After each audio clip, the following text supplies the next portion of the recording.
کیا اگر ڈنڈے کے زور پہ آپ ڈالر کو نیچے لے آئے تو کیا آپ ڈنڈے کے زور پہ مارکیٹ میں یا اکانومی میں اسٹیبلٹی لے کر آ جائیں گے؟ جہاں پہ رول آف لا نہیں ہے وہاں پہ آپ کو لگتا ہے کہ کوئی بھی ملک، کوئی بھی بندہ انویسٹمنٹ کرنے کے لیے آ جائے گا، یا وہ ساری باتیں جو ہماری اکنامکس میٹنگز ہو رہی ہیں وہ صرف ایک سہانے سپنے دکھانے کے علاوہ کچھ بھی نہیں؟ انڈیا میں G20 کی میٹنگز ہو رہی ہیں اور دنیا بھر کے لیڈرز، حکمران وہاں موجود ہیں، اور وہاں پہ ایک ورلڈ وائڈ اکنامک ڈیسیجن لیے جا رہے ہیں جس میں پاکستان کا دور دور تک کہیں پہ بھی موجود نہیں ہے۔ وہ ملک پاکستان جہاں پہ ابھی 2 سال پہلی OIC ہوئی تھی اور تمام ملک نے یہاں پہ جتنے بھی اسلامی ممالک ہیں وہ آئے تھے اور انہوں نے اپنا ایک اعتماد شو کیا تھا، پاکستان اپنا کھویا ہوا اعتماد حاصل کر رہا تھا، اور اب 16 مہینوں کا یہ حال ہے کہ محمد بن سلمان جن کے بارے میں کہا جا تھا وہ پاکستان تھوڑے ہی 2 گھنٹے کے لیے آئیں گے، لیکن وہ بھی پاکستان کی فضائی حدود سے ہوتے ہوئے انڈیا چلے گئے اور وہاں پہ وہ G20 سمٹ کا حصہ ہیں، اور وہاں پہ بڑی بڑی جو ہے اکنامک ڈیسیجنز ہو رہے ہیں، باتیں کی جا رہی ہیں، لیکن پاکستان کہیں پہ بھی نہیں ہے۔ اور جس طرح پاکستان کی اکانومی کو ڈنڈے کے زور پہ کنٹرول کرنے کی کوشش کی جا رہی ہے تو پھر اس کا کیا حال ہوگا؟ حال یہی ہوتا ہے کہ جب آپ ڈنڈے کے زور پہ اکانومی کو یا آرٹیفیشل پلیئرز آ کر اکانومی کو کنٹرول کرنے کی کوشش کرتے ہیں، تو جب پھر یہ اکانومی فری مارکیٹ میں آتی ہے یا آپ اس کے اپنے ڈائنامکس ورک کرتے ہیں تو اکانومی بہت بری طرح کولیپس ہوتی ہے۔ اور یہ پاکستان میں ہم نے ہمیشہ وٹنس کیا ہے کہ جس تیزی سے پاکستان کی اکانومی کو آرٹیفیشلی یا ڈالر کو آرٹیفیشلی آپ کنٹرول کرنے کی کوشش کرتے ہو تو پھر جیسے ہی اس کو ذرا سا فری مارکیٹ ملتی ہے تو کس طرح ہماری پوری کی پوری اکانومی کولیپس کر جاتی ہے۔ لیکن دیکھتے ہیں کہ جی ملک کے حالات کیا بنتے ہیں، کیونکہ ملک میں لوگ کچھ بھی کر لو وہ سیاست سے باز نہیں آ رہے، وہ منافقت سے باز نہیں آ رہے، رول آف لا کا پتہ نہیں ہے، جسٹس بندیال سوئے ہوئے ہیں، باقی جج چھٹی پر موجود ہیں، اور ملک اللہ واسطے چل رہا ہے جی، اور سب اپنی اپنی سیاست سے باز نہیں آ رہے۔ یہاں پہ آپ منافقت دیکھ لیں زرداری اور زرداری کے بیٹوں کی۔ میں اپنے پچھلے ویلاگ میں کہہ رہی ہوں کہ یہ ایک کھیل ہے، یہ وہ کھیل ہے جس میں یہ ڈیسائیڈ کیا جا رہا ہے کہ جی بلاول زرداری کو اگلی پرائم منسٹرشپ دینی ہے یا پھر ایز اے لیڈر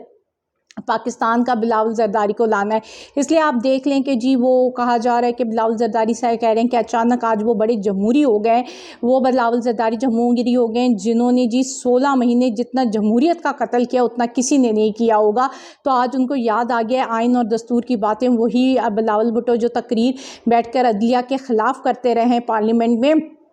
ان کو آئین اور دستور یاد آ گیا اور وہ کہہ رہے ہیں جی آئین اور دستور کہتے ہیں 90 دن میں الیکشن ہو، میرا ابا حضور جو مرضی کہتا رہے جی میں تو آئین کی بات سنوں گا۔ آج بلاول صاحب واقعی میں محب وطن پاکستانی ہو گئے، کیونکہ پورٹری تو کرنا ہے نا، عوام کو بیوقوف تو بنانا ہے، عوام کو چونا تو لگانا ہے، یہ تو بتانا ہے کہ یار بلاول گریٹ لیڈر ہے یار، اس نے اپنے باپ کے سامنے سٹینڈ لے لیا صرف قانون اور آئین کے لیے، اس ملک کے آئین کے لیے، اس ملک کے عوام کے لیے وہ اپنے باپ کے سامنے کھڑا ہو گیا اور اس نے اپنے باپ کی آنکھوں میں آنکھیں ڈال کر کہا آپ جو کچھ بھی کہتے ہیں کہتے رہیں، لیکن میں اس عوام کے ساتھ ہوں، میں آئین کے ساتھ ہوں، اور آئین کہتا ہے 90 دن میں الیکشن ہو تو الیکشن ہوں گے۔ لیکن یہ سارا ٹوپی ڈرامہ ہے، یہ سارا جی عوام کی آنکھوں میں دھول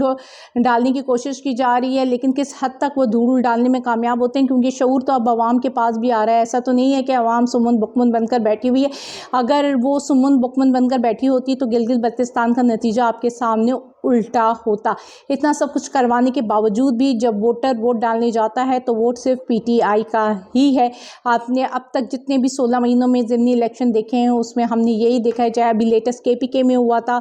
بلدیاتی الیکشن، ابھی گلگت بلتستان کا جو ضمنی الیکشن ہوا ہے اس میں آپ نے لیڈ دیکھ لی ہے PTI کی۔ اب آپ اس کو جس طرح بھی کنٹرول کر لو، جب عوام ووٹ ڈالنے آئے گی تو آپ کی ساری پلاننگ دھری کی دھری رہ جائیں گی،